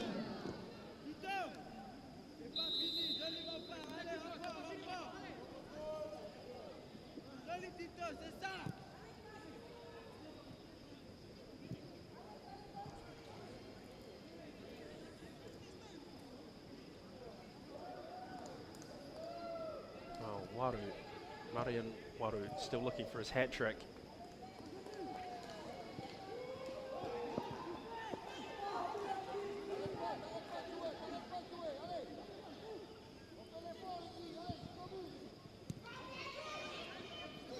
Well, Papua New Guinea just again have struggled all night really to compete.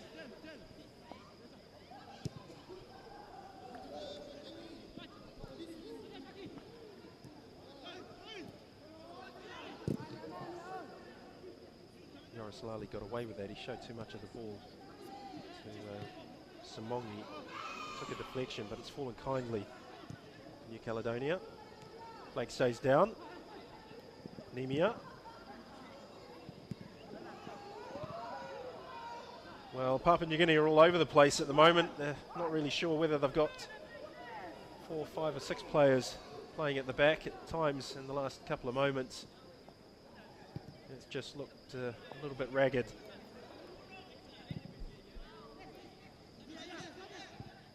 The reality of the fate that's befallen them here this evening, I think, has also sunk in, which means that players tend to drop their heads, and whereas they would be chasing cause after cause after cause, in situations like this, sometimes they just go into their shell. Another substitution coming up. This time New Caledonia remove Marian Waru. Very successful evening for him. He should be very proud of his efforts. And it's Joshua Watapil who comes on for his third appearance at this tournament.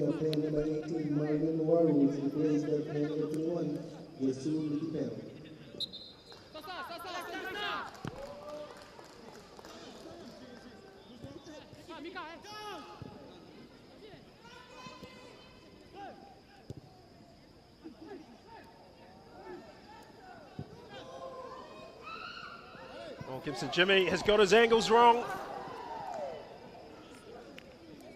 He's lucky to get away with that. Gibson Jimmy was ball watching all the way. He had come off his line to try and narrow the angle, but look at the bounce here, where Gibson Jimmy is just really looking at the ball.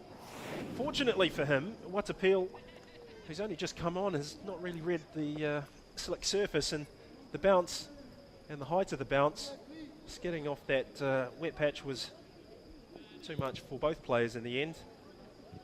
And Papua New Guinea's goal net stays intact, at least for the moment. It's been breached 5 times already this evening.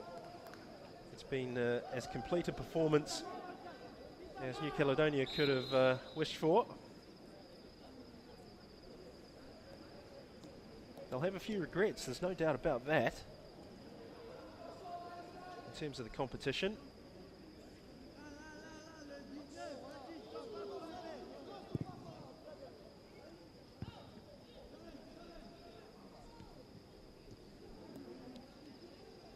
Started off with a 1-0 defeat to Vanuatu. If that game had have been a draw or gone their way, they could well be in the mix for the Under-20 World Cup, but it was more or less a busted flush by the end of the second game, which of course was that 2-0 beating by Fiji.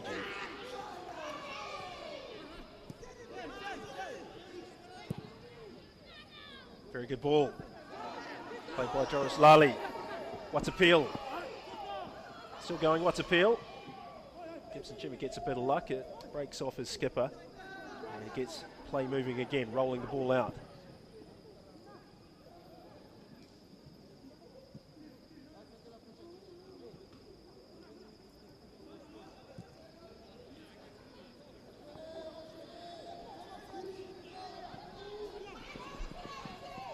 Oh, and it's a chance. Can they score? They can. That's a very, very, very good goal. Papaluawele has restored some pride for his team. Look at that. He went through Pierre Kalma like he was butter. He's annoyed with himself, the New Caledonian skipper, and well, he might be. He set such a high standard and let it drop there. And Papua New Guinea have something to show for their efforts. 5-1 the score.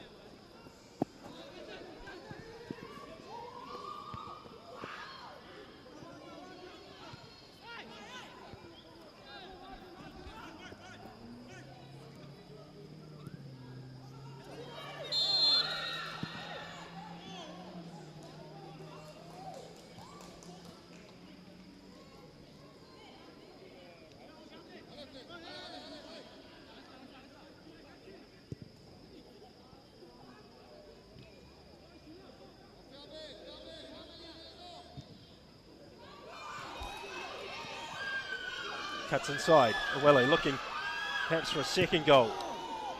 Tried to play referee Robinson Banger for a free kick there. He's not going to find the sympathetic ear that agenda. And you can see there the referee inviting him to get back up on his feet.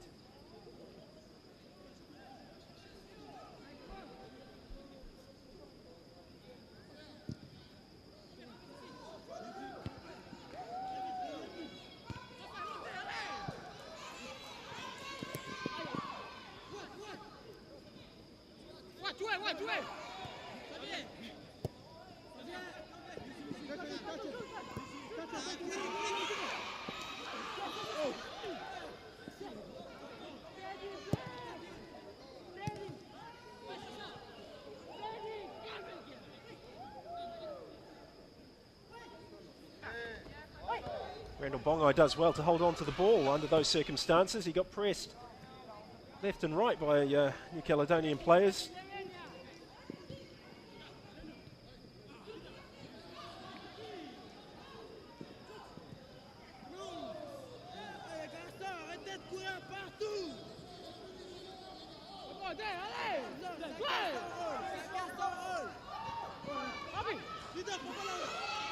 Davanyaba, Noelle, the goal scorer from Papua New Guinea. Oh, that's a delightful ball, wonderful cross. Freddie Tupani arrived, but it was just too late. PNG sensed that there's possibly a second goal in the offing for them. Oh dear. Of all the players to slip over, Stephen Inia, you wouldn't expect it to be him. Danger not over yet for New Caledonia. They're taking things a bit too casually.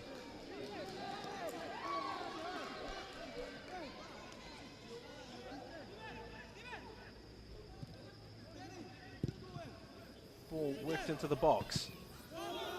Sekelia, there was a suggestion of handball according to Awele. Sekelia stays back, lets Pierre Kalma venture forth, the skipper. He might be keen to try and rectify the fact that he was partly responsible for that goal. It was a good ball by Kalma. Fonya Kene.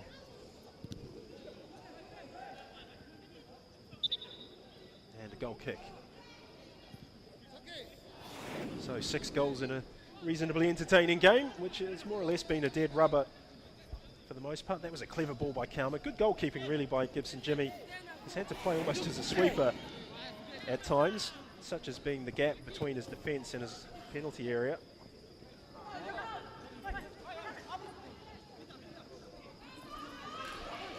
Davanyaba. Good turn by Simongi. Awele, Simongi.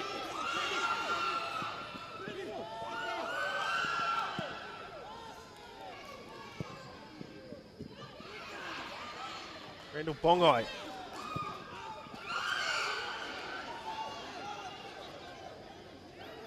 Well, they play in fits and starts, don't they? Papua New Guinea. They need more consistency in what they're trying to do. Certainly throughout this match, they've spluttered along. Oh, and this is clever. Just lacked a bit of dip for Watapil.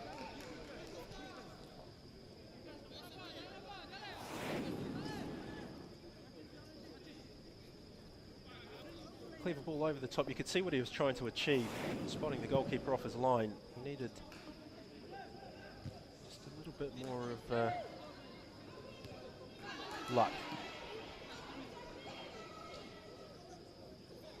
And skill, of course. Pato de Gromo. Eugene Sekelia. Michael Pato de Gromo again. Joris Lali's had a good game for New Caledonia.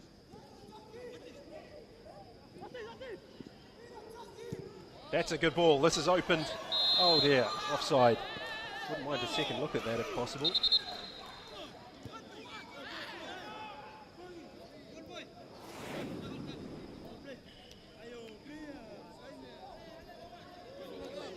Ah yes, very much offside.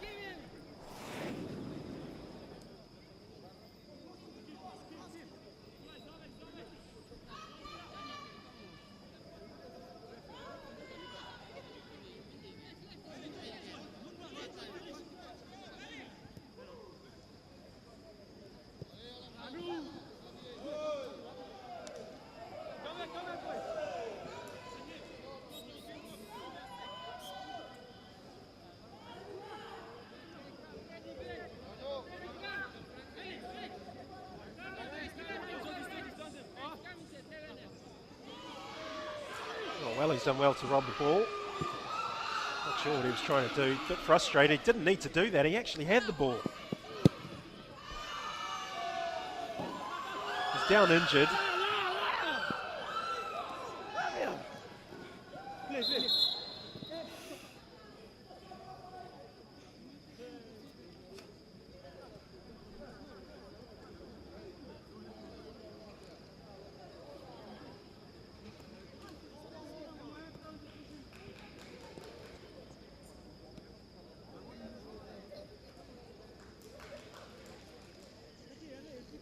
Back on his feet. We're about 90 seconds away from the end of this one. Robinson Banga will bring this match to a close and confirm a result that I think we have all known was more or less in the bag very early.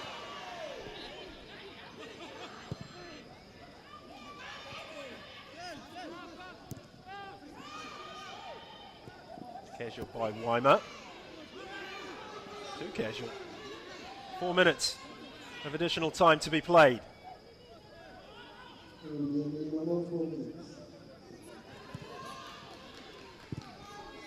Cross round into the box. Chance. Devin Yarba's first touch was too heavy. Way too heavy. Well, Weimer's tried to play the referee here, I think, on first glance. Devin Yarba just needed a gentle touch. It was way too heavy. Now, goalkeeper gets it. Oh, and he's putting on an act there. That's there's no way you can tell me that this goalkeeper has been hurt as a result of any sort of contact with a Papua New Guinea striker.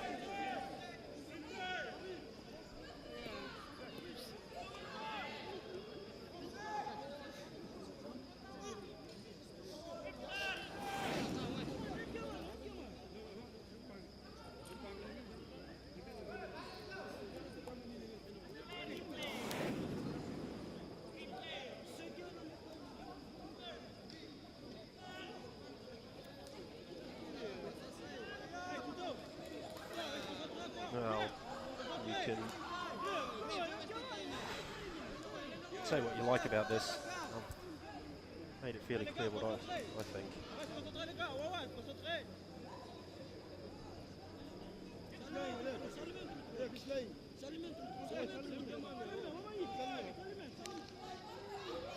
Referee would be just as well to blow up the game here. It's 5-1. And look at this, it's still going on, and we saw problems with Joran Weimer in the second match. He shaped up to raise his fists to an opponent. Thomas Schmidt replaced him in the third game, and it's a yellow card, and that is good refereeing.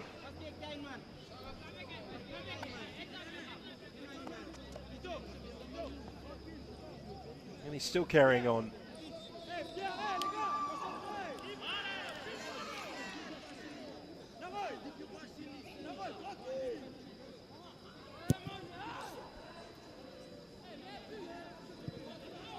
Jamuka gets on the end of it, he could score here.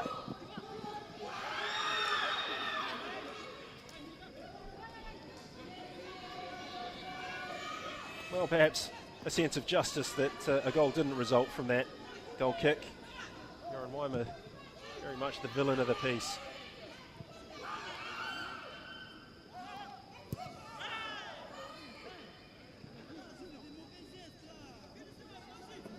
Well, he's demanding the referee look at the challenge by Awele.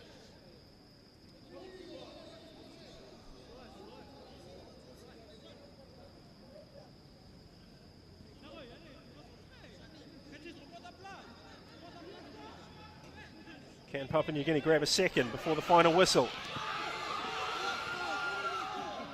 Well, almost. Counter-attack on for New Caledonia. And an impossible ask of Jamuka there. That was hit far too hard by Wetwaya.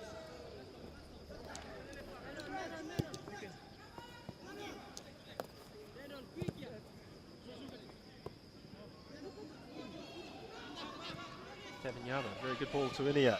Excellent pass. Awele. He's through. Oh, and he's offside.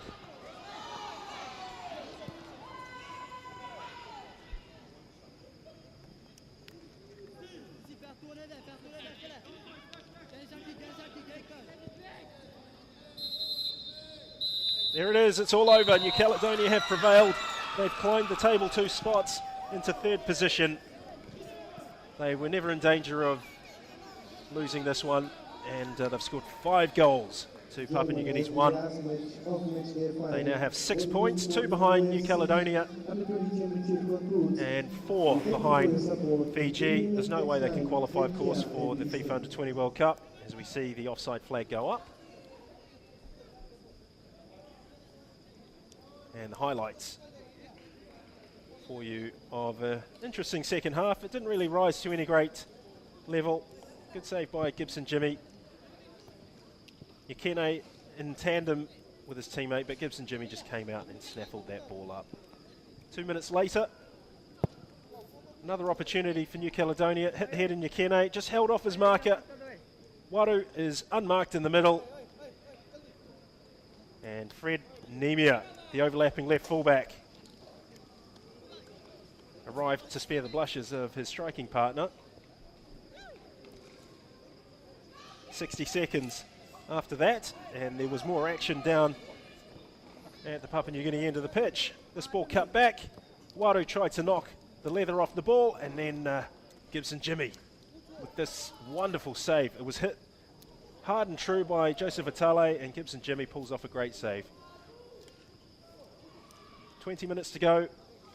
Waru got the wrong side of the centre half. It was a weak challenge in truth. Looked up, picked his spot, confirmed it with a second glimpse, and then slammed it into the back of the net. 2 for Waru. 14 minutes to go, and Pato de Gromo set up this wonderful chance, and Yekene didn't need to be asked. He just slotted it between goalkeeper and post. 5-0. 9 minutes to go, and Awele really created this out of nothing. Went past one defender, got past Pierre Kalma, drew the goalkeeper, and then just slotted it into the back of the net. That's pretty casual defending. You need to be stronger than that, and the finish, well, it was pretty good, really. So Jackie Tranvan is with the coach of New Caledonia, Kimali Fitia Liata. Félicitations, encore un match à gagner. Comment tu as trouvé le match? Ouais, intéressant. D'abord, c'est les garçons qu'il faut féliciter parce qu'ils ont su rester sérieux sur le plan de jeu qu'on a établi pour jouer contre PNG, une équipe bien en place quand on les a vus jouer. Donc on a mis une stratégie en place qui a marché aujourd'hui. Tant mieux, les garçons ont su le respecter. Bon, des petits cas nerveux, mais bon, c'est un peu le football qui veut ça. Et samedi, dernier match de tournoi, vous approchez comment? On va respecter l'équipe des Samoa. C'est une équipe qui est audacieuse, qui a beaucoup d'honneur à mettre sur le grand rectangle vert. Donc nous, on va les respecter, on les jouera, on mettra un plan de jeu en place pour pouvoir les jouer et mettre notre jeu en place aussi. Voilà. C'est vrai que le tournoi ne sont pas finis comme peut-être vous voulez au début, mais vous êtes content avec le fait des équipes? C'est-à-dire que je savais que dès qu'on allait ouvrir, on allait marquer, on savait qu'on pouvait faire quelque chose. Malheureusement, les 2 premiers matchs, on n'a pas su marquer et le football se gagne avec un but de plus que l'adversaire, ce qu'on n'a pas su faire dans les 2 premiers matchs. Maintenant, on n'a que nos yeux pour pleurer et on va essayer de finir sur les meilleures notes maintenant. Merci Kamali. Merci.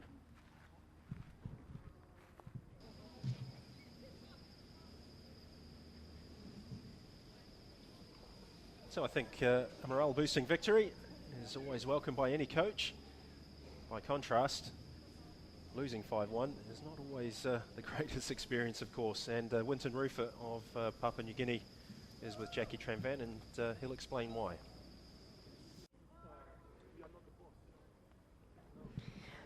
Well, Winton, consolation goal at the end there for your side. They performed valiantly. Are you happy with what they did on the field? We play a very risky game. We press high, and you need obviously the goalkeeper to play his part.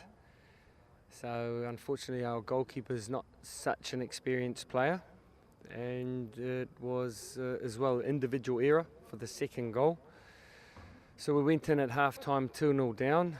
Obviously that wasn't the plan. The boys were pushing, knocking the ball around okay, but good chances to score. There weren't many.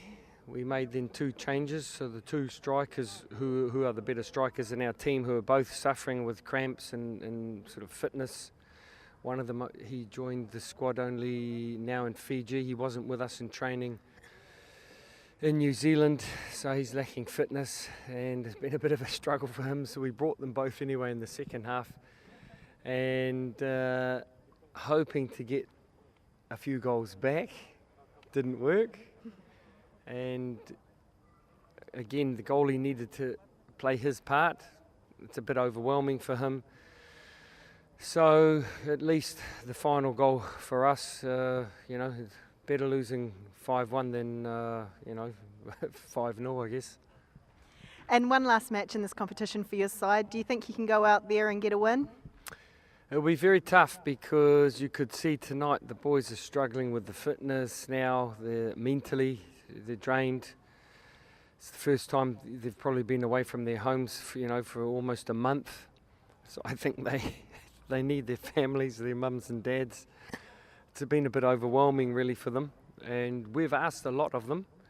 We got a good result to start with. I've made a mistake against America Samoa by playing then the 8 reserves, believing in them that they could get the result for us. Clearly it was a mistake. If I play my best 11, we more than likely will win the game. But that's football, and calculated risk didn't come off, and then so now we're finding ourselves, struggling. And in the last game against Vanuatu, who can, theoretically they can win it. Solomon Islands could beat Fiji, and it's going to be a tough one. So your side can still play a part in the result of this competition. Is that going to affect how you approach the match at all? No, look, I can just see by the players' faces, and even the ones on the bench, you actually ask them if they want to play, and some of them don't even look at you. So they're scared, to be here in this environment, and they're up against big, strong guys. Even though they themselves have fantastic bodies, they really are strong, great athletes. But you ask them, who wants to play, and 3 of them will look down at the ground. So these are all the challenges, and for this last game, unfortunately don't get a lot of time to recover. So, I might have to try and see if I can get a PNG passport and help the boys out. Thank you, Winton. Well, a very honest assessment of the reality of the Papua New Guinea situation by their coach, Winton Rufer. I think he deserves great credit for his forthright interview there. Well, that concludes the action from ANZ Stadium in Suva, Fiji at the OFC U-20 Championship. I'm Gordon Watson. I've been your commentator for the final match, and wherever you are watching this broadcast, I wish you very well. Don't avoid joining our action on Saturday. It's going to be absolutely fantastic as Fiji and Vanuatu chase a place at the FIFA Under-20 World Cup New Zealand 2015. Until then, take care, and we'll see you next time.